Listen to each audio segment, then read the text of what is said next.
Bienvenidas y bienvenidos de nuevo a todos aquellos que no estabais conectados a En Punto. Eh, Mi nombre es Elena Martínez, soy la responsable de investigación y evaluación del área del área de investigación y evaluación de Provivienda, y es un placer para mí estar de nuevo presentando la segunda edición del informe de prevención y atención de la exclusión residencial, en este caso referido al papel del capital social. Primero de todo, quiero señalar que esta jornada está organizada por Provivienda, pero financiada por la Dirección General de Diversidad Familiar y Servicios Sociales de la Secretaría de Estado de Derechos Sociales del Ministerio de Derechos Sociales, Consumo y Agenda 2030. A lo largo de la jornada vamos a presentar los resultados del informe que vamos a compartir, y vamos a compartir con vosotros un avance de esta herramienta de diagnóstico y de riesgo de exclusión residencial que estamos ultimando y que previsiblemente antes de verano haremos una jornada de presentación específica sobre la misma, y pondremos a disposición la herramienta para todas aquellas organizaciones del tercer sector y administraciones públicas que quieran hacer uso de la misma. Se trata de una herramienta ágil que se puede utilizar desde el ordenador, desde una tablet, desde un móvil, se adapta a cualquiera de los formatos, y que contiene 2 cuestionarios de 5 minutitos muy rápidos que pueden ofrecer información complementaria a las herramientas de las que ya disponemos desde la intervención social, como las entrevistas que realizan los trabajadores sociales a las personas a las que atienden, etcétera, y que además permite hacer un seguimiento de los casos.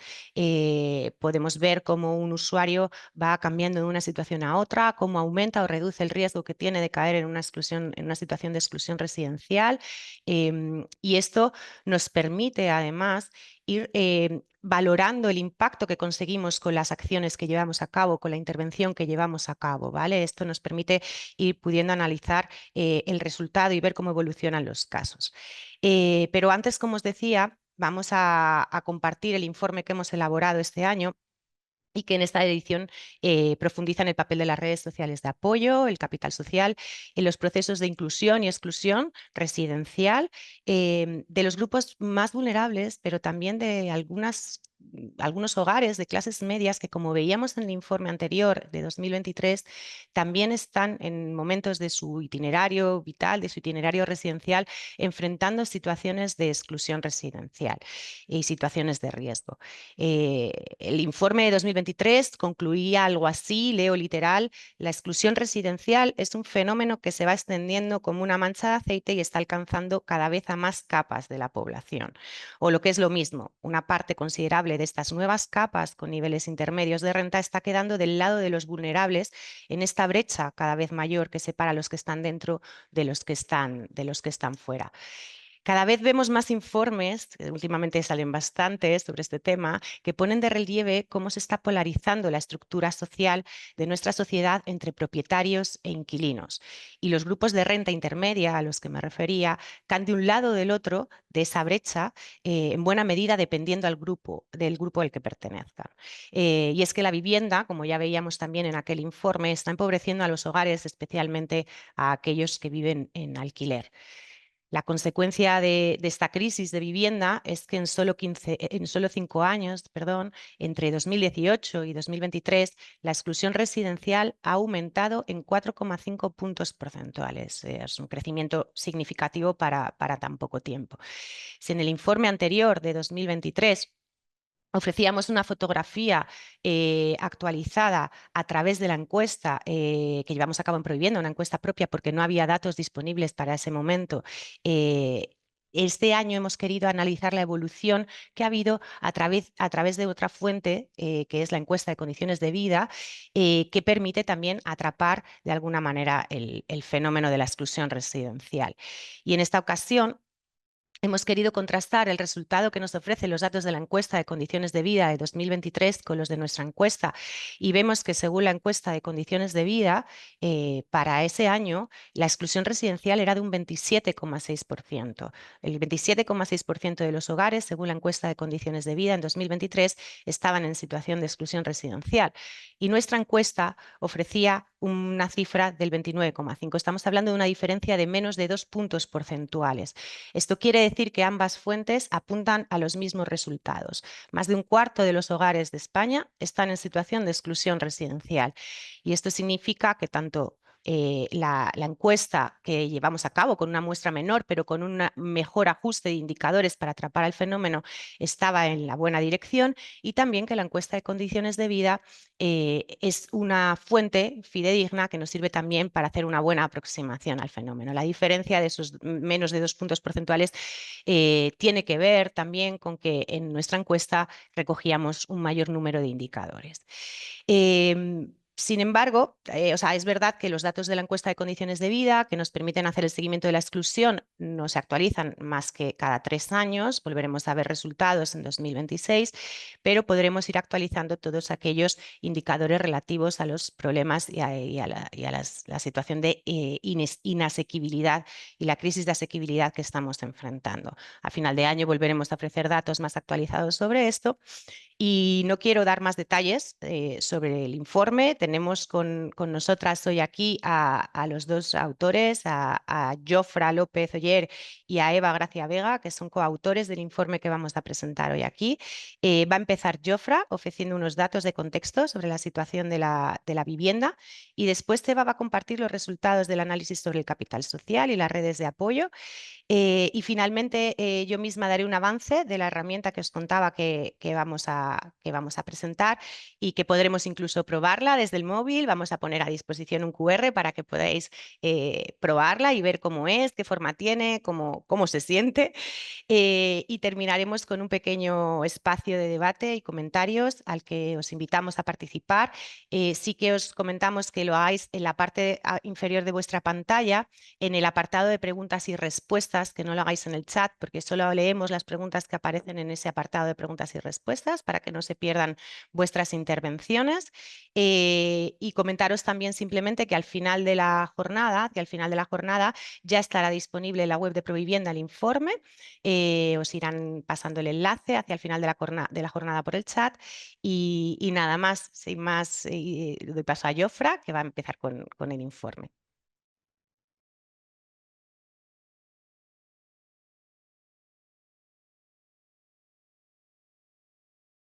Buenos días a todos y a todas. Bueno, primero me presento, soy Jofra, soy sociólogo. Bueno, con Eva ya llevamos muchos años trabajando juntos, esta es una oportunidad más. Lo único que, bueno, hasta ahora nunca lo habíamos hecho en el marco de Provivienda, y bueno, la verdad es que ha sido un placer colaborar en este proyecto. Entonces, mi presentación será un poco como más sintética, tal vez la menos novedosa, porque al final lo que hacemos es calcular el indicador de exclusión residencial a partir de la encuesta de condiciones de vida, como ha comentado Elena, que es una encuesta Un que inciso, es una perdona, encuesta, Jofra, ¿puedes sí, poner la presentación en formato sí, presentación? ahí voy, sí, Genial, mil gracias. ahí está. Pues nada, que usamos como referencia la encuesta de condiciones de vida, que es una encuesta que usan todos los países en Europa, con lo cual los datos que presentamos nosotros también se podrían replicar para el resto de países europeos. Y es una encuesta específicamente diseñada para analizar los fenómenos de pobreza y exclusión social, con lo cual encaja muy bien con los objetivos que nos estamos planteando aquí. Entonces yo quería estructurar la presentación un poco siguiendo la parte del informe, que es básicamente dos grandes apartados. Uno es cómo hemos medido el indicador de exclusión residencial y qué resultados ofrecen. Y luego una parte que está muy vinculada a ella, que es el tema del coste de acceso a la vivienda, que es otro elemento muy importante actualmente para analizar los fenómenos del mercado de la vivienda y los problemas que tienen los hogares. Entonces, a ver, no hay, de hecho, a diferencia de otros indicadores como puede ser el IPC o cosas así, no hay una definición unívoca de cómo se mide la exclusión residencial. Entonces, cada uno, en función de los trabajos previos, de las fuentes de las que dispone y sobre todo también de qué entiende por exclusión residencial, pues con la fuente y estos conceptos teóricos intenta acotar un poco la medición. Entonces nosotros, siguiendo un poco el informe que se hizo ya en el año a finales de 2023, pues hemos medido la exclusión residencial como todos aquellos hogares que presentan uno de estos tres problemas. Problemas de asequibilidad, problemas de habitabilidad y problemas de entorno en la vivienda. O sea, no exógenos a la vivienda, pero relacionados que dificultan las condiciones de vida en ella. La asequibilidad sencillamente es los hogares que pasan a estar en riesgo de pobreza con el umbral autonómico cuando de su renta inicial se le descuentan todos los gastos derivados de la vivienda, sea la compra, el alquiler, los suministros, los servicios, todo este importe del gasto unitario de vivienda si después de descontaros de la renta, este hogar está en riesgo de pobreza severa, que es más exigente que la pobreza no estándar, pues sería un problema, ya estaría en exclusión residencial. El otro gran bloque, que esta vez lo más, estos dos, el primero es el enfoque económico que se había usado durante muchas décadas en las comparativas europeas, es problemas de exclusión residencial solo a problemas vinculados al pago de la vivienda. Pero ya actualmente ya hemos visto que no es solo un tema económico, el tema de la exclusión residencial. Entonces, estos dos bloques son, el de habitabilidad es hogares en los cuales tienen más de uno de los 5 problemas que tenemos aquí. Hacinamiento, que esto es un indicador que se usa a nivel europeo, problemas de luz natural, problemas de humedades o deficiencias en los techos de la vivienda, el tema de la temperatura adecuada y de no disponer de un baño inodoro propios. Es cierto que si miráis el informe, muchos de esos indicadores son porcentajes muy pequeños, pero sumados a todos ellos realmente dan un problema de calidad muy grave. Y luego, los problemas de entorno es sobre todo aquellos hogares que viven en entornos en los cuales tienen al mismo tiempo problemas de delincuencia, de ruidos y contaminación. Con lo cual, con estas 3 dimensiones, solo reuniendo una de estas 3, o las 3 a la vez, o 2 de las 3, estaríamos hablando que este hogar está en situación de exclusión residencial. Hablamos en la base en cuanto a hogares y no personas, porque en la encuesta de condiciones de vida todas estas variables están diseñadas a nivel de hogar. Luego, la encuesta como tal también tiene indicadores individuales, pero claro, todas las personas que viven en esa vivienda padecen estos mismos problemas, con lo cual hemos optado por esta línea de trabajo. En cuanto a los resultados en sí, aquí tenemos lo que comentaba un poco Elena, ¿no? Que en los estos 5 años la exclusión residencial en España se ha pasado casi de un 23 a un 27,6. En los años 2021-2022 no ofrecemos la información porque en esos años no se recogieron algunas variables que usamos en habitabilidad, con lo cual solo podemos tener los problemas de asequibilidad. Y si miramos por qué ha aumentado la exclusión residencial en estos años, vemos que el principal objetivo son los problemas de habitabilidad, curiosamente. No tanto un problema de entorno, que son pocos, o de asequibilidad, que se mantiene muy estable, sino problemas de habitabilidad. Y de ellos, el más importante ha sido los hogares que subjetivamente reconocen que tienen problemas para mantener la temperatura a una vivienda adecuada en las épocas de invierno. Este es el principal elemento que ha motivado el aumento de los problemas de habitabilidad de los hogares. En cuanto al régimen de tenencia, aquí no es que haya muchas sorpresas, porque como comentaba Elena, los hogares que viven de alquiler, sea a precio de mercado o por debajo del precio de mercado, que podrían ser viviendas de renta antigua o viviendas de protección oficial, por ejemplo, son los hogares que tienen mayores problemas de exclusión residencial y muchos, o sea, más de la mitad prácticamente, es el 53% si están por debajo a precio de mercado o casi la mitad si están a precio de mercado libre. Curiosamente, si comparamos 2020 con 2023, donde más ha aumentado la exclusión residencial ha sido, curiosamente, en los hogares que están en propiedad sin hipoteca, que ha pasado de un 16 a un 20%, los hogares, como decía, que están en alquiler, que no están en el mercado, de un 44 a un 53, aunque es un parque pequeñito, y luego los que están en viviendas de cesión gratuita, con lo cual vemos que aquí la foto clásica de que exclusión residencial que está asociada al alquiler se mantiene, pero hay como una cierta tendencia a la convergencia en los regímenes de tenencia, aunque queda mucho por recorrer porque las cifras, como veis en el gráfico, son muy dispares. Algo parecido ocurre con los quintiles de renta. Claro, ya hemos visto que uno de los componentes clave del indicador de exclusión es el tema de la asequibilidad económica, con lo cual habría que esperar que los hogares con menor renta, los del quintil 1, son los que tengan mayores problemas de exclusión residencial, y así es. Sin embargo, esta comparativa con 2023, vemos que donde más ha aumentado ha sido justamente en los tramos intermedios, en el quintil 2, o sea, los hogares que están con el 20% de la renta más baja, o en el quintil medio del quintil 3, que ha pasado de un 13 a un 17%. Con lo cual, eso indica también un poco como el régimen de tenencia, que la foto clásica que veíamos asociada a exclusión residencial a pobreza severa o muy dura, pues ya no está siendo así, sino que este fenómeno se está extendiendo a otro tipo de hogares. Si vamos a nivel autonómico, hay diferencias curiosas, ¿no? Porque, por ejemplo, podríamos pensar que comunidades ricas, teóricamente, pues estarían en la cola, y realmente no ocurre así. Por ejemplo, el caso de Cataluña, como vemos, es la cuarta comunidad autónoma donde más ha aumentado la exclusión residencial, y el índice también. O sea, son cifras muy importantes. De hecho, prácticamente en todas las comunidades autónomas, salvo pequeñas diferencias, ha aumentado la exclusión. Pero sí que revela que hay un componente, bueno, hay algunas comunidades autónomas de las cuales no podemos ofrecer información, que son las por temas de muestreo, pero si vemos la foto, vemos que es muy paradigmática porque realmente no hay una relación con la pobreza económica pura y dura, con la renta de esa comunidad. Esto no está prominente en el informe, pero claro, la encuesta de condiciones de vida con la cual usamos todos estos datos, básicamente el indicador estrella que se usa es el indicador AROPE, que es un indicador que se usa a nivel europeo para medir los fenómenos de pobreza y exclusión residencial. Y exclusión social, perdón. Entonces ahí el tema de vivienda entra indirectamente, pero añaden otros elementos como pobreza monetaria, carencias materiales severas de todo tipo, no solo en vivienda, y bajas intensidades de empleo. Entonces, lo que hemos hecho así ha sido combinar nuestro indicador de inclusión residencial con el indicador Europe. Como vemos, hay una relación más o menos directa, porque claro, el 65% de los hogares que no están en el indicador de pobreza, pobreza severa o exclusión residencial, tampoco están en exclusión residencial.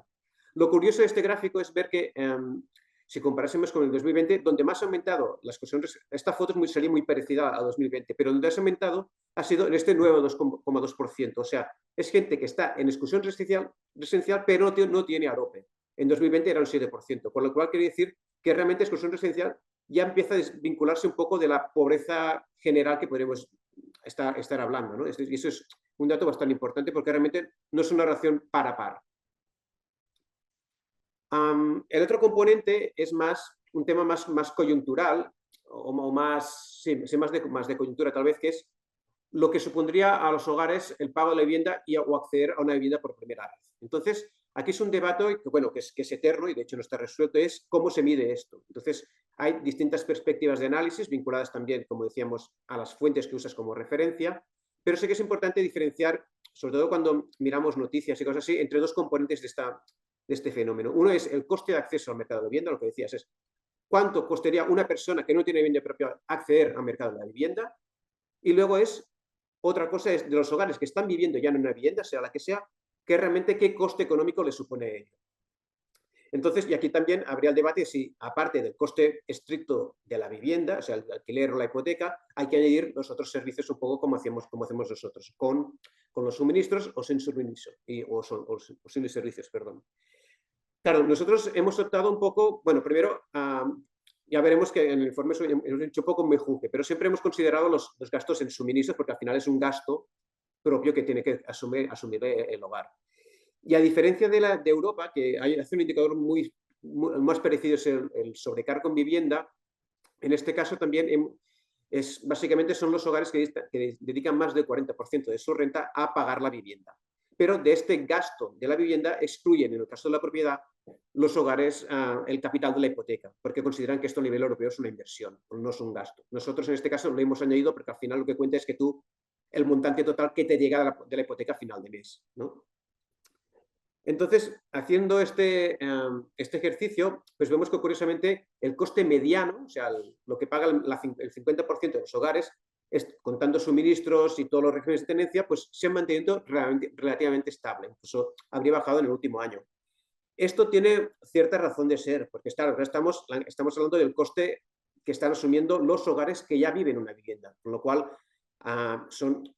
económicamente se lo pueden mantener, y si no se lo pueden mantener a la larga, pues esos hogares se terminan diluyendo en otros hogares, con lo cual desaparecen. Corre un poco, también lo comentábamos con Elena, con el tema de los salarios. Si suponemos que en crisis económica se destruyen los salarios con empleos más bajos y salarios más bajos, cuando estas personas ocupadas desaparecen de la masa salarial, claro, estos salarios bajos desaparecen, y es un poco lo que ocurre también un poco con la crisis reciente de la COVID. O sea, se destruyeron empleos, pero eran empleos más precarizados, con lo cual la media de los salarios en España prácticamente no cambió. Pues aquí ocurre algo parecido.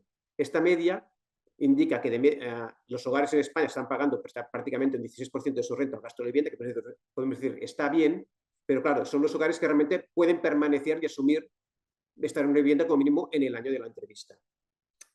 Sin embargo, si miramos los componentes de este indicador, vemos que hay algunas cosas interesantes. Primero, que es cierto que el sobreesfuerzo prácticamente no ha variado, del 13 al 13,4%, y esto coincide un poco con los datos que también publica Eurostat, pero luego también vemos que los hogares que viven de alquiler, este 16% pasa a un 43%, en los hogares de primer quintil a un 60%, y los hogares unipersonales, que son muy pocos en España, proporcionalmente con otros países europeos, el 50%.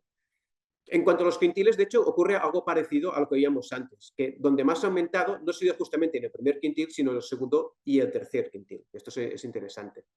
Y luego también vemos que de estos hogares que están en sobreesfuerzo, que dedican más del 40% de su renta neta disponible al pago de todos los gastos de la vivienda, la mayoría están en exclusión residencial. Pero, sin embargo, habría una parte que no lo estarían. Y esto tiene que ver con el acceso. Claro, estamos hablando hasta ahora de los hogares que viven en una vivienda y qué les supone el pago de la vivienda, con lo cual pues, es un gasto teóricamente que pueden asumir al menos a corto plazo.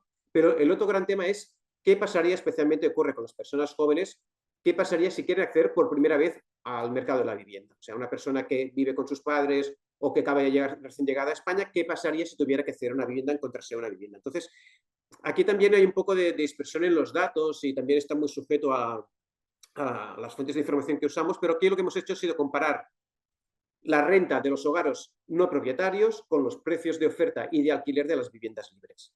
Como vemos, efectivamente, la renta, esto es un dato de la encuesta de condiciones de vida, la renta media de los hogares en España ha aumentado, tanto si son propietarios como no. Y de hecho ha aumentado especialmente en los últimos años. Hay datos de 2024. Lo que ocurre es que los precios de oferta de las viviendas, o sea, las viviendas que encontramos en los portales inmobiliarios, han aumentado mucho más. Con lo cual, la relación precio-salario se ha disparado. Claro, alguien podría decir, bueno, claro, es que actualmente los portales inmobiliarios, ya lo vemos, pues tienen muchos problemas para recoger, por ejemplo, la oferta de alquiler, porque no hay y muchas veces no llega a los portales. Entonces, lo que hemos hecho es, en lugar de considerar la renta media de los portales inmobiliarios, en este caso de alquiler, hemos cogido el caso de dos comunidades autónomas que tienen el dato de los nuevos contratos que se formalizan, que son los precios medios inferiores a los precios de los portales, y qué ocurriría si un hogar que vivía de alquiler quisiera acceder a estas viviendas. Entonces saldría que en Cataluña sería prácticamente un 39% y en Euskadi un 40%. ¿Qué significa esto? Que los hogares que viven de alquiler, si quisieran alquilar una vivienda a los precios realmente que se están alquilando las nuevas viviendas que se ponen en el mercado, no podrían acceder a estas viviendas, porque superaría este umbral teórico del 30% de sus ingresos. Y aquí no estamos contando los suministros, como decíamos antes. O sea, estrictamente es la renta de los hogares que viven de alquiler en contraposición con el precio medio de los nuevos contratos que se han formalizado. Claro, por desgracia este dato no se puede replicar para la mayoría de las comunidades autónomas, aunque creo que se está trabajando en ello, porque los datos de fianzas no están explotados para todas las comunidades, pero bueno, yo supongo que a la larga esta es una información que podemos generalizar a otros sitios. Pero es curioso, y esto es un indicador claro de los problemas de asequibilidad que tenemos actualmente en España, porque incluso los hogares que ya tienen una vivienda no podrían acceder de nuevo a una de ellas. Otra cosa es ¿cómo los hogares acceden realmente a una vivienda? Pues bueno, aquí hay muchas fórmulas, ¿no? Por ejemplo, los hogares que no son propietarios, pues bueno, pues difícilmente pueden moverse, pero los hogares en propiedad, por ejemplo, pueden vender una propiedad para sufragar la entrada de otra vivienda, pueden contar con el apoyo familiar, aunque sea muy limitado, pero sin embargo, estrictamente con la renta única de un hogar, y ya no digamos de una persona, porque eso ya sería prácticamente imposible, sería muy difícil actualmente, mucho más que años atrás, acceder a una vivienda en el mercado libre. Y estos son con datos, digamos, de línea, o sea, no son datos, digamos, que nos hayamos sacado de la manga. Son indicadores parciales, aquí hay un campo muy importante por explorar, pero bueno, yo lo dejaría por aquí porque ya creo que ahora viene la parte más importante, que es la parte de EVA, que es la parte más cualitativa. Muchas gracias a todos y a todas.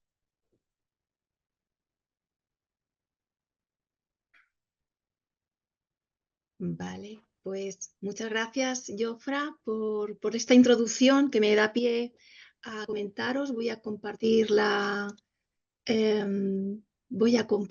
pantalla, ¿vale? Para que veáis la presentación. Muy bien, creo que ya se ve, ¿vale? Muy bien. Bueno, en relación a los datos que ha comentado Jofra, como veis, el papel como vemos, la exclusión residencial ya no es una cuestión solamente de los quintiles de renta más bajos. Vemos que el capital social tiene cierta importancia en los procesos de exclusión residencial. Conforme al informe que se hizo en el 2020 por Provivienda, y en este punto nos planteábamos ciertas preguntas. ¿Hasta qué punto influye el capital social en las personas en procesos de exclusión residencial o riesgo de exclusión residencial? Y aquí ya hablábamos de personas de distintos estratos sociales, es decir, que cuando planteamos la investigación cualitativa, aunque los datos que os vamos a facilitar a partir de ahora son un poco una mezcla entre lo cualitativo y lo cuantitativo con respecto a la encuesta de condiciones de vida que ha explicado Jofra y además la encuesta de Provivienda, la encuesta propia, observábamos que es verdad que las clases sociales medias, por así decirlo, cada vez más tienen mayor riesgo de exclusión residencial, tal y como ha relatado Jofra. Bien, porque el nivel de sobreendeudamiento cada vez es mayor, el acceso es cada vez más difícil a una vivienda tanto en alquiler como en propiedad y, bueno, pues los momentos de riesgo de exclusión social eran mayores. Para ellos tuvimos un diseño de la investigación en la que incluíamos perfiles socioeconómicos, tanto más vulnerables como de clases medias, para ver cuáles eran sus distintos itinerarios vitales, a modo de encuesta en profundidad, una entrevista en profundidad, y sacábamos conclusiones relativas a estas vivencias. Para empezar, quisiéramos adelantar qué entendemos por capital social, una pequeña visión teórica de lo que vamos a hablar. Cuando hablamos de capital social, estamos hablando de cómo se organiza la sociedad, ¿no? Tanto en redes, redes sociales, métodos de cooperación entre personas, ¿no? El capital social es interesante para entender, por ejemplo, la movilidad social en muchos momentos. Un capital social fuerte nos puede ayudar en momentos clave de la vida, ¿no? Bien para un ascensor social o para salir de momentos de riesgo. Y en este caso estamos hablando de riesgo de exclusión residencial. Bien, entendemos por capital social el capital social colectivo, que serían las redes formales, que pues es un capital social pues, regulado, procedimentado, masivo, basado en el enfoque de derechos y de las necesidades básicas. Aquí hay que valorar que en España tenemos un modelo de bienestar más familiarista con respecto a otros países, es decir, más mediterráneo, por así decirlo, y nos basamos más en el capital social individual o en las redes informales.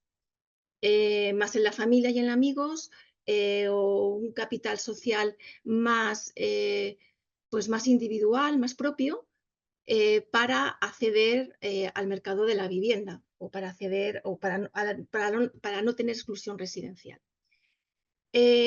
Cuando hablamos de esto, el capital social colectivo, en este caso, vemos que el parque inmobiliario de vivienda de protección solamente en España es un 2,5% frente a una media europea de un 9,3%. Es decir, que la administración y las políticas públicas están más enfocadas a ayudas como las que decía Jofra, ¿no? Ayudas a la pobreza energética, etcétera, ¿no? Aunque estamos haciendo ciertos avances, no tenemos una vocación de protección universal hoy por hoy. Está enfocado más esta ayuda o estas redes a colectivos vulnerables, pero tiene limitaciones con colectivos de clases medias. También vemos que el tercer sector en este lugar juega un papel importante, sobre todo con perfiles vulnerables, con programas más integrales y atención especializada, etc. El capital social individual, por otro lado, sería la familia y los amigos. Es un capital social con el que contamos todos y todas. Puede ser más homogéneo o más heterogéneo.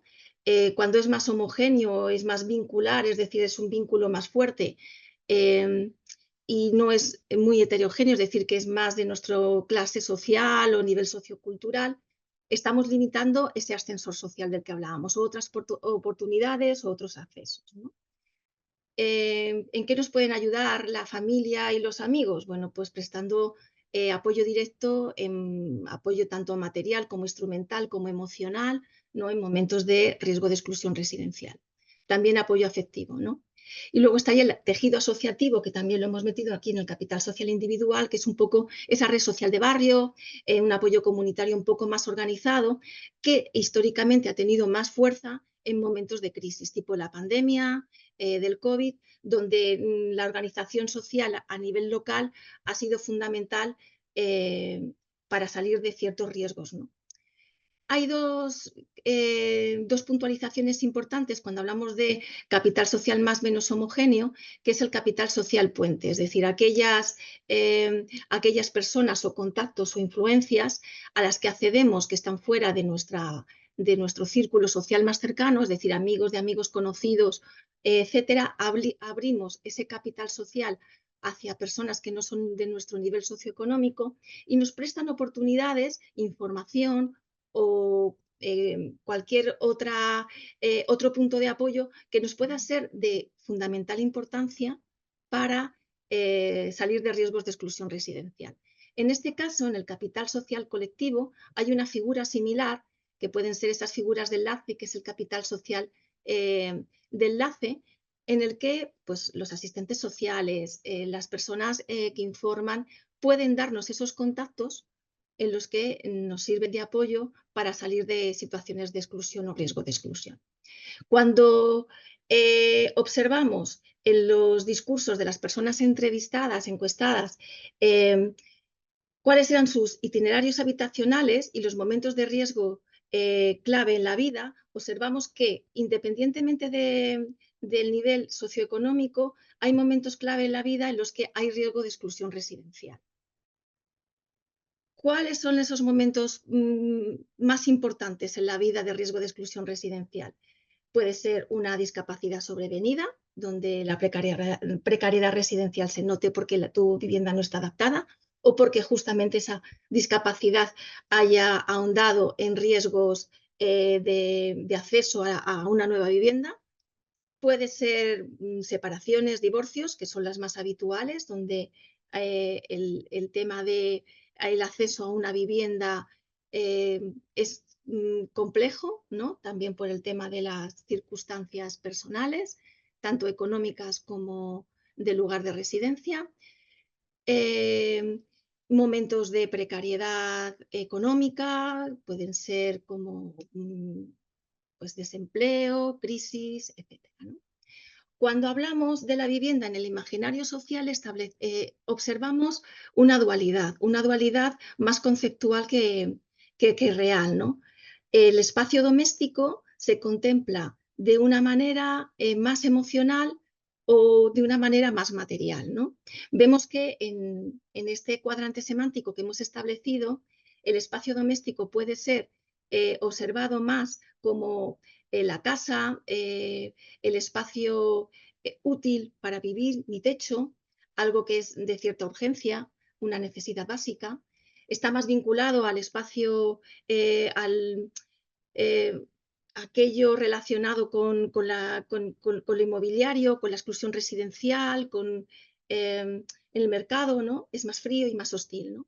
Cuando hablamos de hogar, ya estamos hablando de ese espacio social, emocional, donde tú tienes tu estabilidad, tanto dentro como fuera del hogar, es un vínculo más, más con el entorno, tienes asentada tus relaciones, ¿no?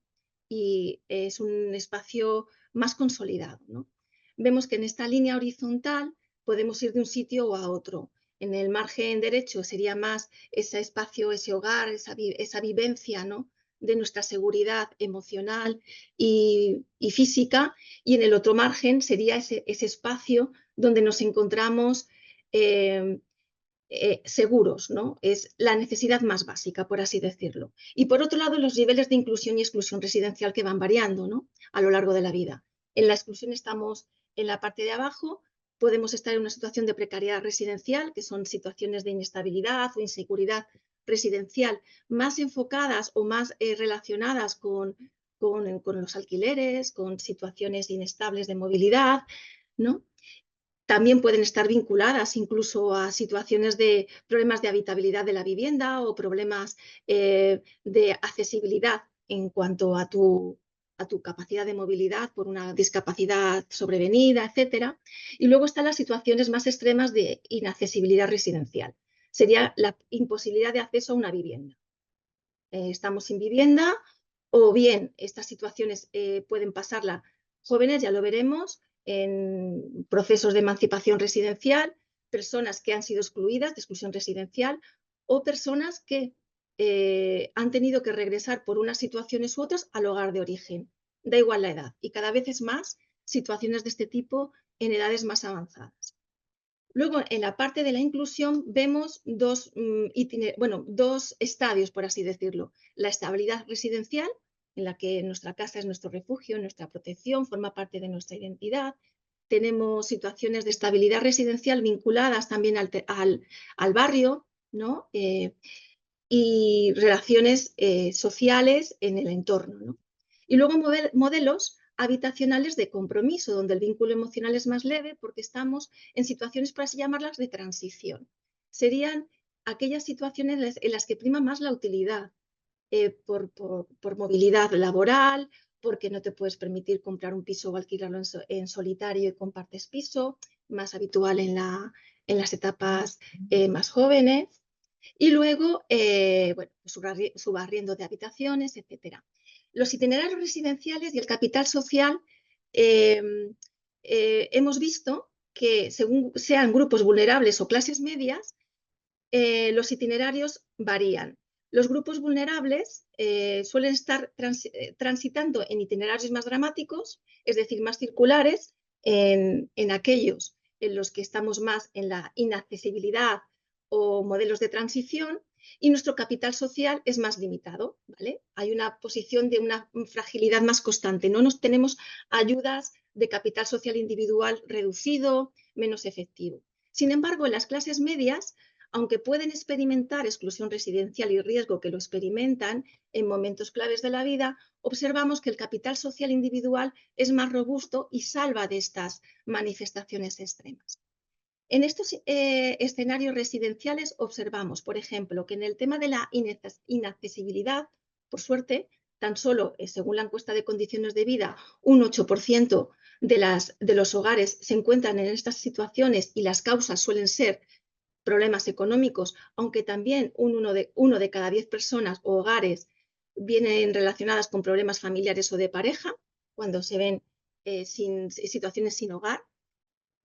Pero observamos que hay 2 de cada 10 personas, hogares que sufren exclusión residencial severa, que siguen experimentándolo a lo largo del tiempo. Es decir, que no salen de esos círculos de exclusión, y la mayor parte de las resoluciones de estas situaciones de exclusión suelen ser porque se recurre a redes informales, familiares o amigos para el alojamiento temporal, como vemos, ¿no? Otro de los grupos sociales más afectados por la inaccesibilidad son los jóvenes. Sabemos que la edad de emancipación está en torno a los 30 años, más 8 de cada 10 jóvenes siguen viviendo en el hogar de origen, y el 17% que viven fuera del hogar familiar enfrenta grandes dificultades para el pago de la vivienda. Por otro lado, vemos que, perdón, que me estoy yendo para adelante y para atrás. Creo que el ratón va muy rápido. Según los testimonios, vemos que en la inaccesibilidad, en este estadio, la situación de vulnerabilidad en estos testimonios es mucho más dramática, porque nunca se sale de un estadio u otro, es decir, nunca se llega a tener un hogar o no se ve la posibilidad de salir del no acceso o de accesos muy precarios. Y en las clases medias vemos que se retrasa mucho la edad de emancipación y se necesita de un ahorro y de una estabilidad de compañeros, es decir, una emancipación en común, casi nunca en solitario. Y también en las clases medias vemos situaciones de regreso al hogar familiar después de discapacidades sobrevenidas, como el caso de Paula, etc., ¿no? Las redes formales. Cuando hablamos de inaccesibilidad, vemos que el tercer sector y el Estado intervienen en situaciones muy extremas, y es un papel limitado en procesos de emancipación residencial, y siempre se depende de redes informales para complementar esta insuficiencia de ayudas, ¿no? Las redes informales, como la familia y amigos, suelen ser salvavidas, permiten alojamiento temporal, como hemos visto, o prolongado en el hogar familiar, y facilitan otras estrategias de emancipación. Vale. Cuando hablamos de precariedad residencial, vemos que cada vez afecta más a grupos vulnerables como a clases medias. El alquiler cada vez es más volátil, vemos que hay prácticas abusivas, es lo que llamamos desahucios invisibles, que generan inseguridad y movilidad constante, o riesgo de exclusión residencial, es decir, quiero esta casa, pero no sé hasta cuándo me va a durar hasta que el casero me diga que me tengo que ir, ¿no? Y efectos como la gentrificación y turistificación de las grandes ciudades están transformando los barrios y están desplazando a residentes, y a la vez hay un efecto circular en el que debilitan las redes sociales de apoyo, es decir, todas las redes de barrio en la movilidad residencial empiezan a difuminarse y desintegrarse.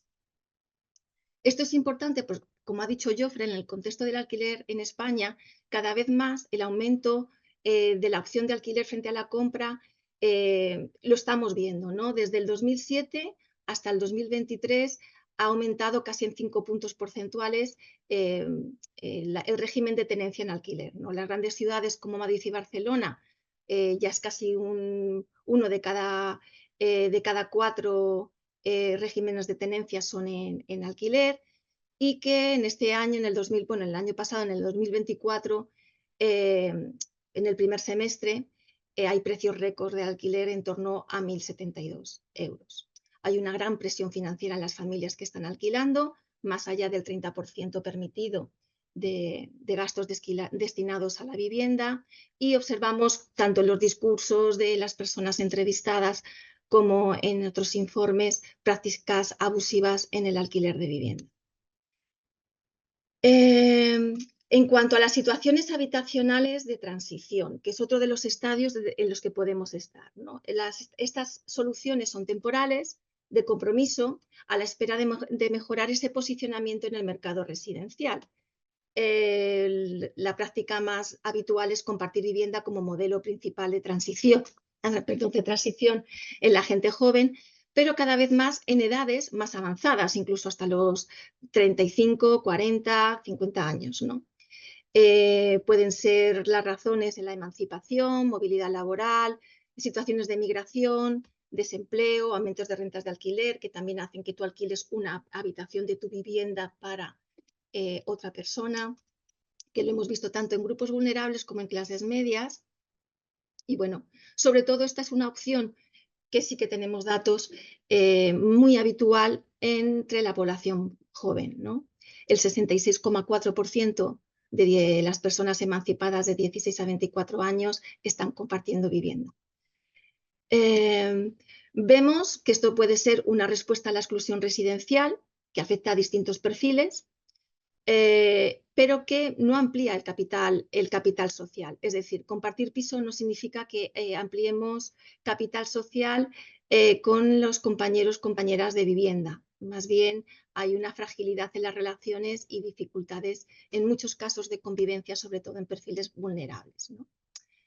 Luego, las situaciones de estabilidad residencial, bueno, en este país donde la cultura de la propiedad se percibe como algo importante, como una inversión segura y una garantía de estabilidad residencial,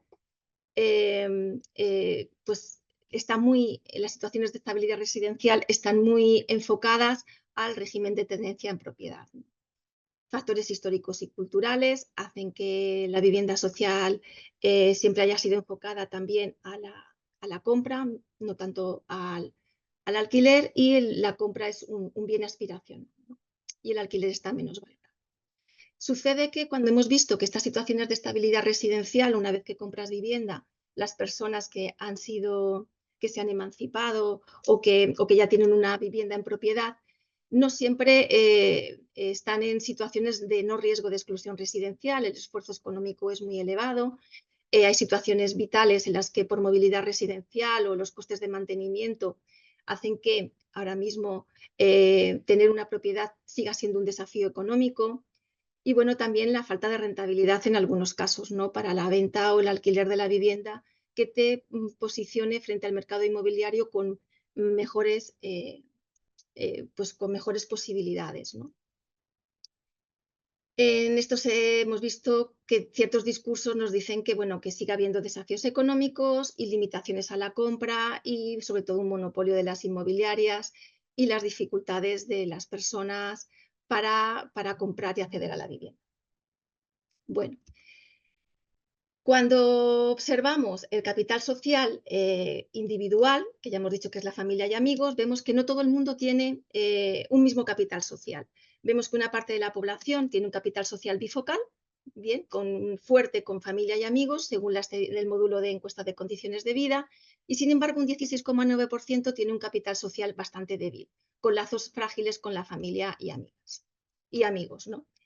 Según estratos socioeconómicos, los quintiles de renta más bajos, el primero y el segundo quintil, tienen menos diversificación de redes, son más dependencia de amigos frente a la familia, y sobre todo las actividades de ocio que pueden abrir círculos sociales están más limitadas con respecto a los quintiles medios, ¿no? Que tienen una mayor diversificación de redes sociales y mayor frecuencia de interacciones familiares y uso de la tecnología, que también ayudan, ¿no? Para esas comunicaciones. Según estratos socioeconómicos, el capital social comunitario está muy enfocado a los quintiles de renta más bajos, los medios acceden en menor proporción y la distribución de ayudas a la vivienda, según Provivienda, en el análisis que se hizo de la encuesta propia, el 31% de las ayudas provienen de la administración pública y el 5,9% provienen de las ONG. Según los estratos socioeconómicos, vemos que capital social individual, el apoyo en situaciones de exclusión residencial, los quintiles más bajos tienen menor apoyo familiar y de amigos que los quintiles medios, que tienen casi el doble. Cuentan con apoyo familiar y amigo el 8 de cada 10 personas frente a 4 de cada 10 en los quintiles más bajos. ¿Qué pasa en las clases medias? Bueno, cuando vemos cómo funciona el capital social en las clases medias frente a la exclusión residencial, pues vemos que la familia es el principal soporte en momentos de exclusión residencial, teniendo ayudas económicas, avales, ayuda en mudanzas, apoyo emocional, es decir, ayudas más diversificadas, ¿no? Tienen redes más heterogéneas, tienen posibilidad de capital social puente, amigos de amigos, situaciones en las que la información viene de conocidos, es decir, el capital social es mucho más heterogéneo y ayuda, y es clave para resolver las situaciones de exclusión residencial o riesgo de exclusión residencial, ¿no? El rescate familiar en momentos de riesgo de exclusión es fundamental, tanto lo vemos así en la encuesta de Provivienda, vemos los datos de prestaciones de herencias, de asistencia económica y donaciones elevados, y como en los testimonios, ¿no? Tanto en la emancipación como en la acogida, en el hogar familiar, como en el apoyo emocional, o la seguridad de tener siempre un apoyo económico en el caso de necesitarlo, ¿no? La red de amigos también es un apoyo esencial y fundamental para las clases medias, ¿no? Sin embargo, los efectos de la turistificación y la gentrificación, como hemos dicho antes, esta movilidad residencial nos afecta mucho para esa cohesión social y cada vez vemos sociedades más divididas, más entornos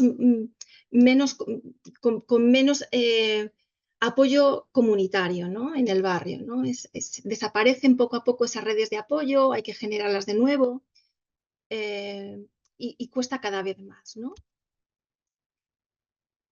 La proximidad espacial y redes de apoyo, cuando hay exclusión residencial y movilidad en las clases medias, se intenta buscar entornos donde se conozca gente, sobre todo donde haya soporte de amigos, para tener esa red social más cercana. Y en cuanto al tejido asociativo vecinal, es algo muy residual, se utiliza muy poco y con un cierto perfil sociocultural determinado, ¿no? Que es muy cercano a la participación social. No podemos decir que sea algo muy mayoritario. Este tejido asociativo vecinal, sin embargo, en las clases vulnerables apenas es utilizado. El capital social puente es la conexión fundamental para salir de procesos de riesgo de exclusión residencial en las clases medias. Son conexiones fuera del grupo cercano, la fuerza de los lazos débiles es fundamental para esto. Facilitan información, recursos, oportunidades, Y bueno, pueden ser de distinto tipo, ¿no? El caso de, por ejemplo, de Inés, en su emancipación residencial, contó con una amplia red de contactos tanto para la ayuda bancaria, para ver cuáles eran las hipotecas, conocidos en el ámbito laboral para la reforma de la vivienda, para el alquiler o para la compra de la vivienda, contó también con amigos de amigos que trabajaban en inmobiliarias, etc.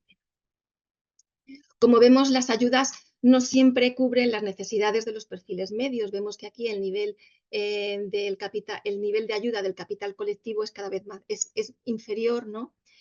Y la baja proporción de viviendas de protección oficial para jóvenes también es algo que se viene notando en distintos estudios, ¿no?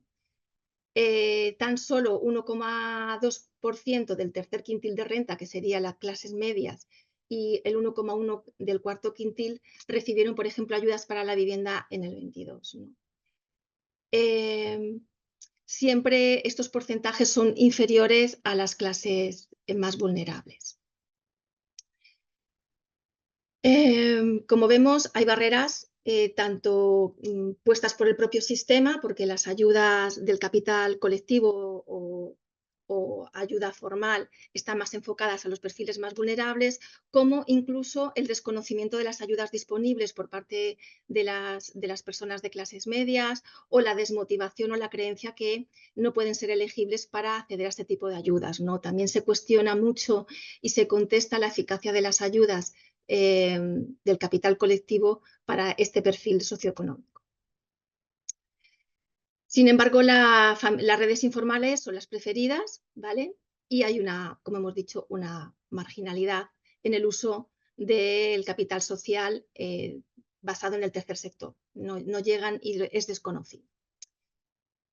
El capital social en los perfiles más vulnerables, vemos que hay una fragilidad en situaciones de exclusión y limitación en el apoyo de círculos cercanos, más que nada porque tienen un capital social individual más frágil, más homogéneo, con el mismo perfil socioeconómico, con menor capacidad de ayuda, ¿no? Las redes de apoyo son limitadas, están desgastadas, pueden hacer ayudas temporales, pero son insuficientes y no se pueden sostener a lo largo del tiempo, ¿no? Para la integración residencial, ¿no?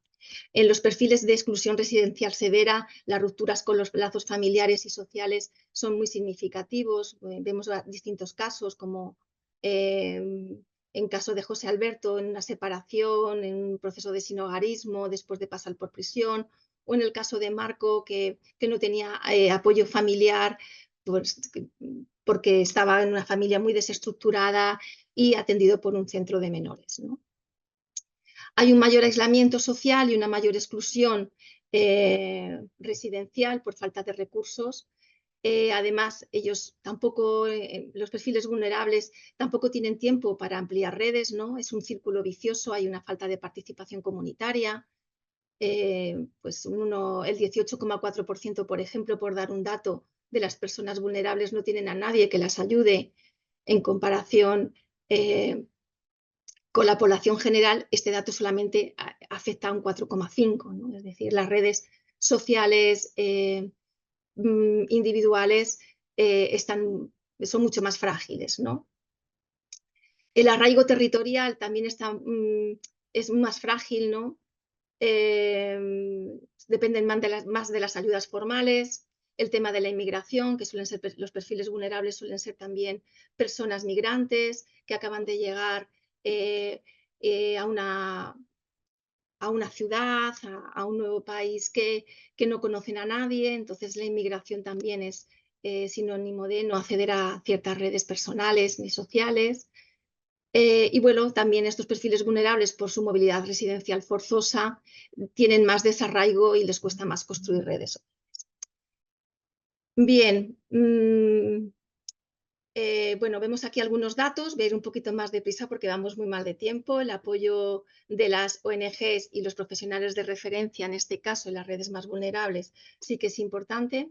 El 5% de los hogares vulnerables reciben ayudas de vivienda, por ejemplo. También se ve esto en los discursos, de las personas entrevistadas. Y también los profesionales de referencia de las ONGs son fundamentales para tener ese capital social de enlace, que es el similar al puente, que nos da información, importante para salir de situaciones de exclusión residencial, ¿no? En conclusión, vemos que la exclusión residencial se extiende más cada vez más a distintos grupos sociales, que ya no estamos hablando de que la exclusión residencial sea algo que afecta solamente a los grupos más vulnerables y a los perfiles socioeconómicos más frágiles, ¿no?, de nuestra sociedad, sino que cada vez se amplía a un perfil social más amplio, incluye a clases medias. Entre el 2020 y el 2023, el aumento de la exclusión residencial, como ya ha dicho Jofra, ha sido más notable en hogares de renta media, es decir, donde más está aumentando la exclusión residencial, donde menos se está controlando es en el tercer y en el cuarto quintil de renta. Más que nada por lo que decíamos, que el estado de bienestar está el capital social comunitario se enfoca mucho más a los perfiles vulnerables. Los hogares unipersonales y los monoparentales enfrentan mayores dificultades de exclusión residencial, y los factores que están influyendo en esta exclusión es un mercado inmobiliario cada vez más restrictivo, los desplazamientos urbanos determinados por distintos fenómenos como la turistificación, etcétera, y las crisis vitales que sufren las personas en momentos determinados de su vida, ¿no? Separaciones, enfermedades, el momento de la emancipación, como hemos hablado. Las estrategias en las que, según cada perfil socioeconómico, afronta estos riesgos de exclusión residencial son distintas, ¿no? Los perfiles más vulnerables, que tienen un capital social frágil, tienen redes muy homogéneas y limitadas, con su clase, muy similares a su clase social, pues tienen una ayuda más emocional e instrumental, más que económica, o económica, pero muy poco sostenida en el tiempo, ¿no? Dependen de las redes formales, del capital comunitario, sobre todo de la administración y el tercer sector, pero estas son insuficientes o temporales, es decir, cuando se sale del riesgo de exclusión residencial o de la exclusión residencial, tienen que tener otro tipo de herramientas para no volver a caer en ese círculo, salir de esos itinerarios más dramáticos, ¿no? También la falta de capital social puente, es decir, conexiones externas de su grupo social más homogéneo para acceder a recursos o a información, es un punto clave a mejorar, ¿no? Las clases medias, sin embargo, suelen tener redes más diversificadas, menos homogéneas, que brindan todo tipo de apoyo material, desde informativo, emocional, instrumental, aunque sí es verdad que cada vez están más desgastadas en lo económico, ¿no?, con las distintas crisis. Y por otro lado, el capital comunitario se utiliza poco por cierto escepticismo que hay hacia las ayudas públicas, aunque a veces se accede a subsidios o alguna ayuda puntual que se critica mucho porque llega muy tarde no es suficiente, ¿no? Observamos ciertos desafíos estructurales. Primero, el mercado inmobiliario, cada vez precios más insostenibles, más inalcanzables, hay un alquiler cada vez más inestable y hay una falta de vivienda social, por lo menos que nos equipare a la media europea, ¿no? Y los efectos que se generan en las grandes ciudades, sobre todo de la tupificación o de la movilidad residencial por el tema de la exclusión residencial o un mercado inmobiliario muy, muy excluyente, pues nos conlleva cada vez más a una mayor movilidad residencial, sobre todo en los regímenes de tenencia en alquiler. Y hay efectos comunitarios como pérdida de capital social, un mayor desarraigo, fragmentación de los barrios, individualismo, que nos está limitando nuestro capital social individual, ¿no? ¿Qué recomendaciones claves podemos hacer? Bueno, pues por un lado, seguir fortaleciendo el capital social comunitario, es decir, reforzar el estado de bienestar, ampliar la protección residencial para todos los estratos sociales, ahondar sobre todo en los vulnerables, pero ampliar las ayudas a las clases medias, ¿no?, que están viviendo situaciones cada vez más insostenibles y de riesgo, ¿no? activar políticas preventivas, fortaleciendo tanto las redes informales como el capital social puente, como asociaciones de tejido vecinal, fomentando una mayor cohesión social a nivel territorial, y soluciones integrales, tanto combinando una vivienda asequible como un acompañamiento social que gestione y ayude en tener un capital social cada vez más fuerte y cada vez más, más solvente para afrontar situaciones de riesgo de exclusión residencial. Bueno, por aquí yo creo que, perdonad, no sé si me he extendido mucho en el tiempo. Creo que ya por mi parte hemos acabado. Perdonad la rapidez, pero tenemos momento de preguntas para andar en aquellos conceptos que necesitéis. Total, muchísimas gracias, Jofra, muchísimas gracias, Eva. Tenemos muchas cosas de contar, muy poco tiempo, es por esto. Es un informe bien interesante. Yo quería destacar y cerrar un poco la parte del informe destacando esta idea, ¿no?, que comentaba Eva de el papel que juega el capital social puente, es decir, esos lazos débiles, pero que juegan un papel clave para la integración social y los procesos de movilidad social, porque permiten el acceso a información y recursos que están fuera de nuestro círculo más cercano, y esto es clave. Y ese capital que en el caso de los grupos vulnerables está muy debilitado y que hay en cambio el papel del tercer sector, porque es en general el papel de las redes formales, de las administraciones del tercer sector, pero justamente es el tercer sector el que juega un papel clave con ese capital social de enlace que describía Eva, que sustituye esta función, ¿no?, de poder dar acceso a recursos, a información fuera de su círculo más cercano, del círculo más cercano de los grupos vulnerables, ¿no?, y cómo hay que trabajar en esta dirección. Y luego también un poco, y por cerrar, el cambio de modelo, ¿no? Si estamos hablando de cómo afecta, eso también lo veíamos en el informe de 2023, si estamos hablando de cómo afecta cada vez más a las clases medias. Necesitamos ofrecer un apoyo por parte del tercer sector y de las administraciones a los grupos vulnerables, desarrollando programas y políticas preventivas y de acompañamiento integral, pero también tenemos que cambiar cuestiones más estructurales, ¿no? Cambiar el modelo de provisión residencial hacia un modelo que genere realmente alternativas de vivienda asequible y social, que evite la caída en exclusión residencial de esos grupos de clases medias. No vamos a hablar más de ahora hasta aquí, hasta la parte de debates del informe, porque vamos, como decía Eva, un poquito mal de tiempo.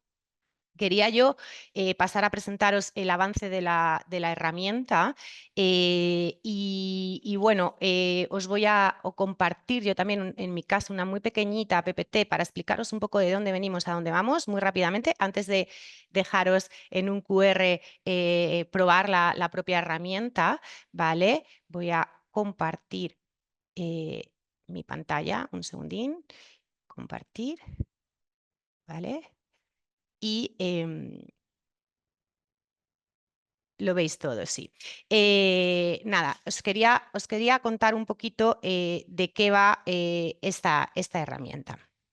La herramienta parte del proyecto o del informe que presentamos, del estudio más bien, que presentamos en 2023. En ese informe hicimos un trabajo bastante exhaustivo de definición de lo que es la exclusión residencial, para poder realizar buenos diagnósticos de lo que es la exclusión en el ámbito de la vivienda. Y también desarrollamos una serie de modelos estadísticos, modelos de regresión logística binaria, ¿vale? O sea, sin entrar en tecnicismos, pero una serie de modelos que os contábamos también en la presentación entonces, son modelos de riesgo que también utilizan entidades financieras, ¿vale?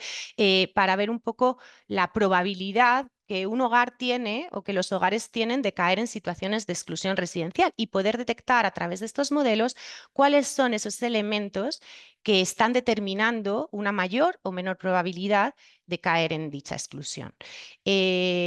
A partir de esta construcción sobre lo que es la exclusión residencial y de ese diagnóstico, y a través de ese cálculo del riesgo, quisimos desarrollar una serie de herramientas, ¿vale? Una herramienta para poder hacer buenos diagnósticos de exclusión residencial y otras para hacer un cálculo de probabilidades. Es decir, si queremos, si estamos trabajando con un hogar, con una familia, con una persona y queremos ver las probabilidades que tiene de caer en exclusión residencial, poder hacerlo de una forma ágil. Estamos hablando de todos modos, como decía en la introducción, de herramientas que son complementarias al trabajo que realizamos tanto desde las entidades como desde las administraciones. Por tanto, no sustituyen, pero son complementarias, ¿vale? Y yo creo que tienen un poco la ventaja de ofrecer desde algo muy ágil y muy inmediato una foto, una panorámica bastante clara. Construimos esta definición de exclusión residencial. Aquí os cuento un poco ya qué pasa cuando entramos en hogares que viven en una vivienda, pero también partimos de otro tipo de escenarios previos, ¿vale? De escenarios donde las personas están sin vivienda o sin techo porque están en situación de calle, están en albergues, están sin vivienda porque están en centros de servicios sociales, están en chabolas o sitios que no están habilitados para vivir, en pensiones, personas que están trabajando como internas, etcétera, ¿no? Y también personas que tienen una habitación cedida por un programa, personas que tienen una vivienda cedida por un programa, ¿no? Hay un montón de casuísticas antes de que la gente pase a estar en una vivienda sobre la que tiene un contrato, que le supone un coste, etcétera, ¿no? Entonces, estas situaciones se estaban definiendo, luego lo veremos con la aplicación cuando lo testeéis, si jugáis y veis un poco qué pasa cuando marcáis ese tipo de situaciones, pues también veréis el tipo de resultado que os ofrece. Y luego un poco la complejidad también, por salirnos un poco del esquema de fianza, de etos y tal, venía de esa definición de qué pasa cuando, a pesar de que yo tengo una vivienda, estoy en situaciones de exclusión residencial. No me voy a detener mucho aquí porque Jofre ha explicado un poco cuál es el escenario, cuáles son las dimensiones. Hay una cosa que la ECV, que la encuesta de condiciones de vida no recoge, que es la dimensión de inseguridad, ¿vale? Es solo un módulo que realizó en 2013, pero en general no recoge esa dimensión de inseguridad de forma clara. Y entonces eso sí que lo cogíamos a través de la encuesta propia que desarrollamos ahí en 2023 y pudimos ver un poco cómo influían o qué situaciones definían el estar en una situación de exclusión residencial en torno a esas 4 dimensiones, ¿vale? Que tiene la definición un poco que viene en la diapositiva y que ahí veíamos y ahí os exponemos un poco de forma clara. De todos modos, esto viene muy bien definido en el informe de 2023, si alguien lo quiere consultar, ¿vale? De forma más precisa. ¿Qué situaciones entonces en cada una de esas dimensiones definían el estar en una situación de exclusión residencial, ¿vale? Entonces, bueno, como digo, como esto lo tenéis en el informe, en el informe anterior de factores explicativos, no me voy a detener mucho en esta parte. Ese cálculo, esa definición nos arroja el diagnóstico, ¿vale? Ahí veréis cuando veáis y abráis la aplicación que tenéis 2 opciones, el cuestionario de diagnóstico y el cuestionario de riesgo. El cuestionario de diagnóstico se va a calcular de acuerdo a ese aparato teórico, ¿vale? Y el cuestionario al final es una cuestión lógica, responde a un cálculo de lógicas y el cuestionario de riesgo pregunta por otra serie de elementos que son los que aparecieron en esos modelos que desarrollamos entonces, en esos modelos estadísticos, como factores realmente predictivos de la exclusión residencial, ¿no? Ahí ofrecemos una nube sobre cuáles son estos factores que también tenéis bastante bien definidos en el cálculo en el informe de 2023, ¿vale? Este modelo estadístico que hace que a cada uno de estos indicadores les asigna un valor. Es decir, generalmente muchas veces estamos acostumbrados a trabajar con escalas donde la importancia se la damos de forma subjetiva, ¿no? Los trabajadores y las trabajadoras. Pero al final aquí lo que queríamos era decir, bueno, realmente, ¿qué valor le asignamos a cada una de estas cuestiones? Pues recurrimos un poco a la estadística y poder recoger lo que pasa realmente en la sociedad para ver la importancia y el peso relativo que tiene cada uno de estos elementos, ¿no? En el cálculo del riesgo. ¿Y en qué punto estamos? Bueno, pues como os digo, empezamos en 2023. En 2023 definimos esos conceptos y elaboramos ese modelo de riesgo. En 2024 hemos diseñado de forma más precisa esos cuestionarios que vais a encontraros en la herramienta. Lo testeamos con 200 personas que procedían tanto de programas de Provivienda como de otras entidades del tercer sector y atendidas por servicios sociales locales. Quiero aprovechar un inciso y agradecer a todas esas organizaciones que fueron la Rueca, el equipo de programa de alojamiento temporal y alternativo con acompañamiento social de Grupo 5, el Instituto Mallorquín de Asuntos Sociales y más, la Fundación Trovada, el Servicios Sociales del Ayuntamiento de Madrid, el Servicios Sociales de La Chana, el Consejo Municipal de Personas Sin Hogar del Ayuntamiento de Granada y Hogar Sí en los programas en alianza con Provivienda. Con todo este testeo recogimos un poco el feedback también que estas organizaciones, incluida la nuestra, nos dieron las personas que trabajan con población en riesgo de exclusión residencial, nos dieron un poco un primer feedback sobre esta herramienta. Y hemos estado entre 2024 y este arranque de 2025 diseñando esta aplicación que vais a ver. Hoy os vamos a presentar este avance y a lo largo de mayo cerraremos la aplicación. Incluso os invitamos, si queréis, después de esta presentación, os pasaremos un cuestionario de valoración en los próximos días y si queréis hacer algún comentario o sugerencia, pero también si queréis escribirnos a investigación@provivienda.org, nos queréis dar cualquier tipo de feedback sobre la aplicación, es el momento de recoger también vuestra visión, porque vamos a ir cerrando ya la aplicación para poder, como os decía al inicio, intentar presentarla a principios antes del verano. Si no, pues nos tendremos que ir a septiembre, pero la idea es a ver si llegamos a ponerla a disposición antes del verano. ¿Vale? Sin más, os voy a pasar a presentar aquí el QR que os decía, ¿vale? Con el QR, cuando lo paséis con vuestros móviles, lo escaneéis, vais a ver que os lleva a un enlace y ese enlace os pide un usuario y una clave que tenéis ahí en la pantalla. El usuario es test, la primera con mayúscula y la clave es 1234, por hacerlo sencillo para el día de hoy. Queremos contar también que esta herramienta, que la vamos a poner a disposición de otras organizaciones, como os decía también al inicio, permite hacer un seguimiento de los casos. ¿Y esto cómo lo hace? A través de los identificadores con los que soláis trabajar en las organizaciones y en las entidades. Pues que hemos generado un modelo, un sistema, ¿vale?, en el que nosotros, como Provivienda, ni ninguna otra organización va a tener acceso a ese campo. Si utilizáis información que está protegida por la Ley de Protección de Datos, información que permite identificar a los usuarios, nadie más que cada una de las organizaciones de forma interna va a acceder a esta información. De tal manera que vosotros vais a ver que cuando también accedáis a la aplicación tenéis la posibilidad de generar un caso nuevo o de recuperar un caso, ¿vale? Y lo podéis recuperar a través de su identificador. Otra serie de elementos, pero yo creo que el más claro y el más sencillo es el identificador. De tal manera que yo creo que es interesante porque, fijaos, en un momento de arranque de una intervención con un hogar, con una persona, podemos ver qué situación de exclusión tiene, podemos ver qué situación de exclusión tiene cuando termina ese programa, podemos ver si hemos reducido el riesgo de exclusión a lo largo del tiempo que hemos estado interviniendo con esas personas, con esos hogares,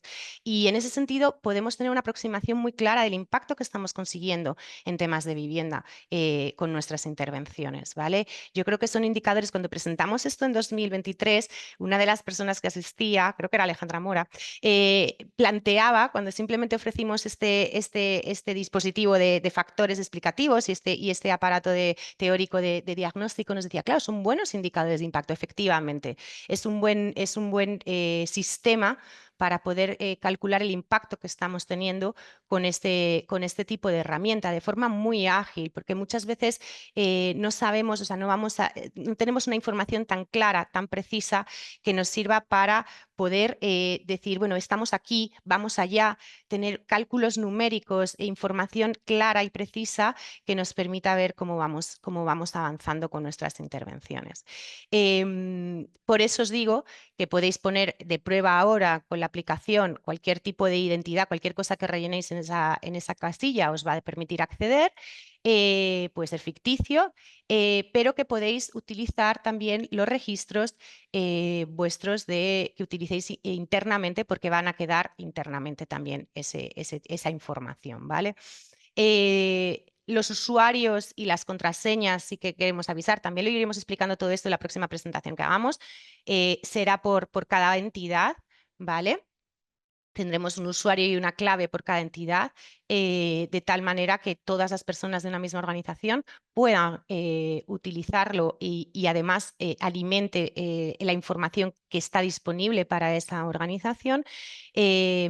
Y es a través de una solicitud. De todos modos, todos estos pormenores los iremos presentando con más detalle en la parte en la presentación ad hoc que hagamos llegado el momento.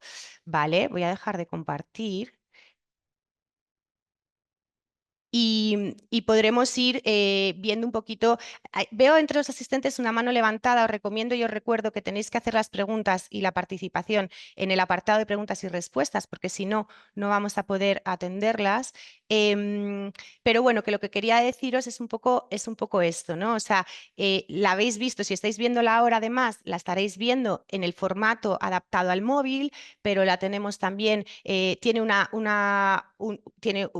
una interfaz diferente si estamos en el ordenador. Os voy a mostrar, por ejemplo, rápidamente, voy a compartir también de nuevo mi pantalla para que veáis un poco el formato que tiene en un ordenador. Meteríamos aquí la clave, ¿vale? Accederíamos y veis, aquí tendríamos empezar a utilizar nuestras herramientas, añadimos un nuevo caso o consultamos y recuperamos otros casos ya creados. Podemos ir, veo que estáis probando, podemos ir y recuperar un caso, podemos ir y ver qué nos ha dado, qué resultados nos ha dado. ¿Vale? No hay exclusión, o sea, nos da ya rápidamente una primera visión, podemos descargar en un PDF los resultados de cada una de las preguntas del cuestionario. Bueno, pues al final es una forma ágil de obtener información que puede ayudar tanto en la propia intervención como en el propio seguimiento y las evaluaciones que hagamos de nuestros programas. Así que no me detengo mucho más. Como os digo, ya haremos una presentación más extendida en su momento y os invitaremos a todas las personas asistentes hoy aquí y vamos a pasar a cerrar un poco la jornada respondiendo a alguna de las cuestiones que teníamos. Voy a dejar de compartir la pantalla, perdón. Algunas de las cuestiones que, bueno, por ahora creo que aquí tenemos una pregunta, ¿vale?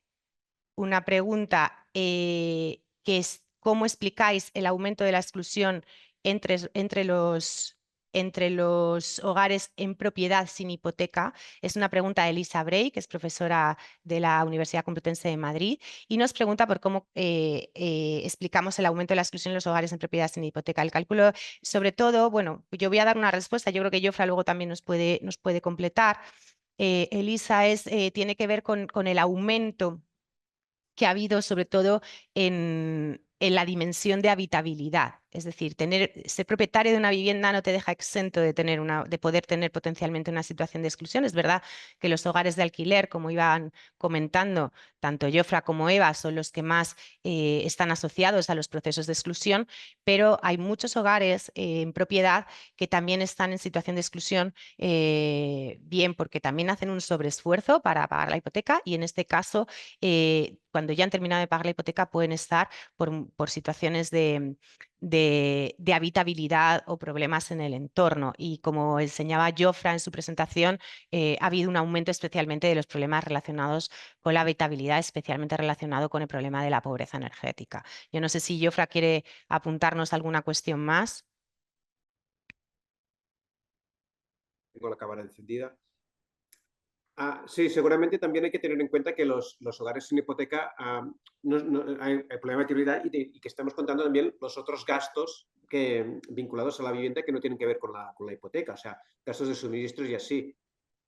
Si miramos, esto ya lo hemos comentado, si miramos la evolución de la renta de los hogares en el conjunto de España, vemos que la renta ha aumentado y curiosamente, eso lo indicamos en el informe, donde más ha aumentado ha sido en los hogares que viven de alquiler, pero justamente porque para vivir de alquiler hay que tener una renta muy alta, o sea, porque si no lo puedes, al final no terminas viviendo y seguramente estos hogares que nos caen con hipoteca, muchos de ellos tienen una renta inferior y seguramente su renta no ha aumentado tanto como en el resto de los hogares. Con lo cual también, aparte de los problemas de habitabilidad que decía Elena, también se conoce un efecto renta proporcional a los gastos.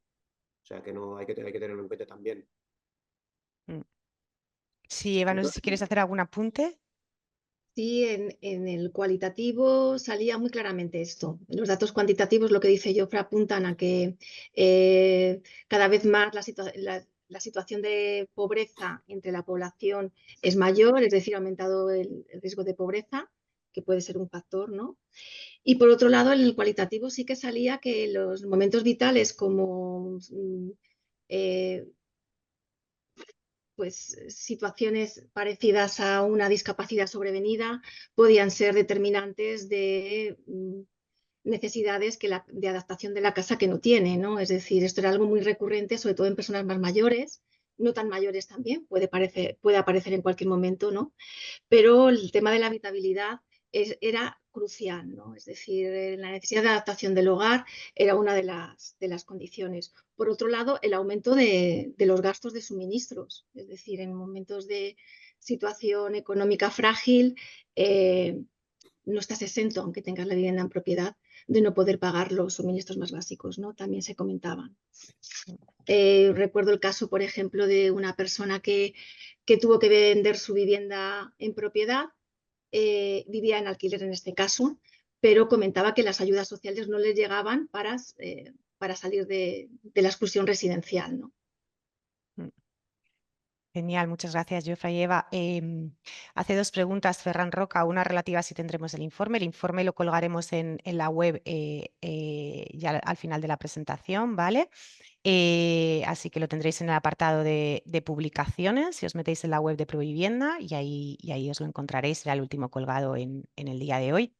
Y pregunta también Ferran Roca si, bueno, él comenta, la exclusión residencial puede variar diariamente. Los cambios en situaciones ETOS pueden ser a diario dependiendo de la vulnerabilidad. Mi pregunta es para quién, en qué momento puede ser útil la herramienta atendiendo a tantos cambios y qué orientación o respuesta nos da a nivel de herramientas o recursos a activar.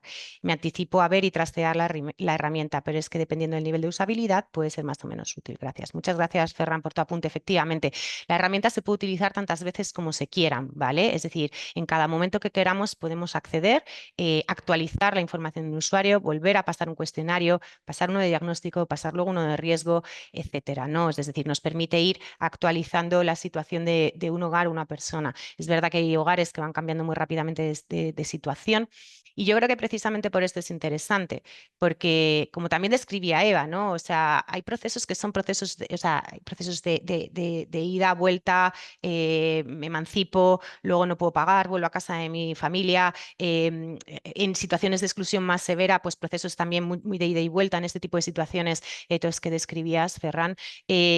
Y en ese sentido yo creo que lo interesante es ir viendo la evolución de un hogar a lo largo de esos itinerarios residenciales, porque yo creo que no tenemos una imagen muy clara en general de cómo dibujamos esos escenarios, ¿no? Es decir, lo tenemos de una forma como muy personal, pero yo creo que una de las ventajas de esta herramienta es que la medida en que la vayamos usando, nos va a permitir hacer un dibujo de esos itinerarios de una forma mucho más precisa, ¿no? Como un hogar que está aquí, vuelve aquí, pasa acá, ¿no? Y cómo asociar un poco también esos cambios a las intervenciones que, como decía, vamos realizando, a quién está orientado, a cualquier organización que trabaje con perfiles vulnerables, no necesariamente en vivienda, pero para ver un poco si el tipo de intervención que realizan tienen algún tipo de resultado, algún tipo de impacto en los procesos de exclusión residencial que esos hogares tienen, ¿no? Muchas veces también hay organizaciones que, aunque no, su misión no esté orientada a temas de vivienda,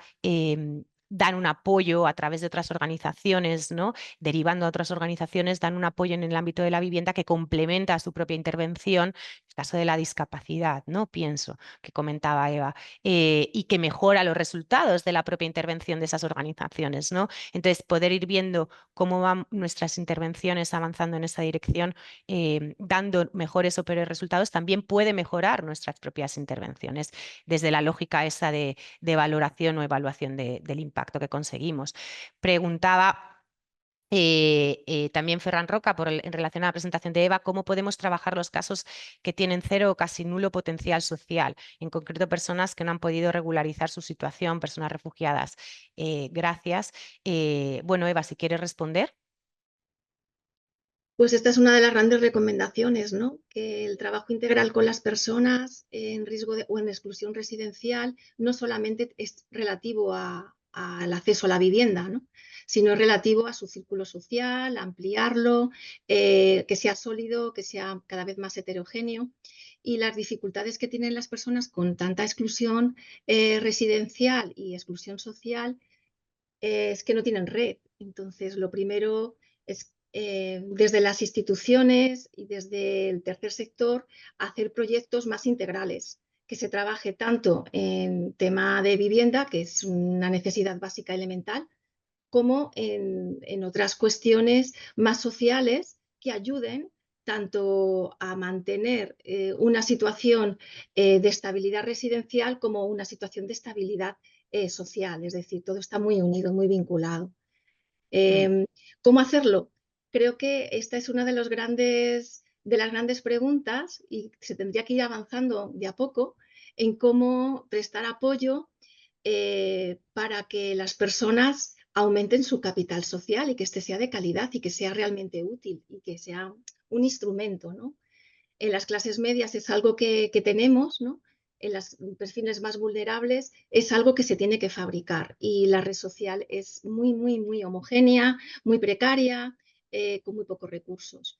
En este sentido, también cómo construimos ciudad, cómo construimos barrio, es un factor interesante a observar para generar más red social, ¿no? Es decir, vincularnos al territorio es interesante desde el tercer sector, ¿no? Trabajar desde lo local es trabajar desde la red social más cercana, ¿no? También hemos visto que las personas vulnerables no tienen acceso, no hacen actividades de ocio o con menos asiduidad. Pues fomentar esa comunidad más activa, ¿no?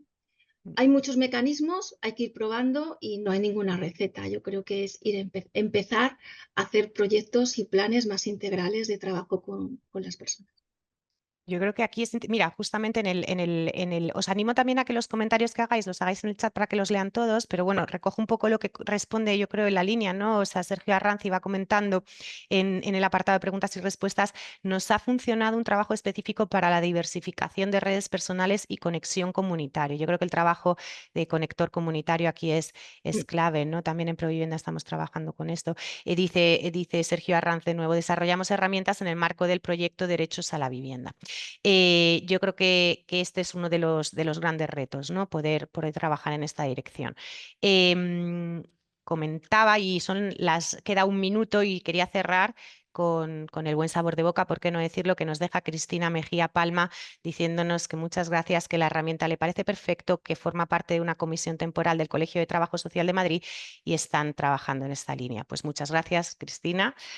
Y muchas gracias a todas las personas asistentes hoy a esta presentación. Espero que os haya gustado. Os convocaremos, como os digo, de nuevo para la presentación de la herramienta. A final de año presentaremos un nuevo informe con datos actualizados, también muy enfocado al funcionamiento del propio sistema de provisión residencial. Os voy avanzando que irá un poco en esa línea, más enfocado a la oferta, pero a la oferta no solo de mercado, también, pero no solo. Y bueno, pues nada, muchísimas gracias. Hasta la próxima jornada.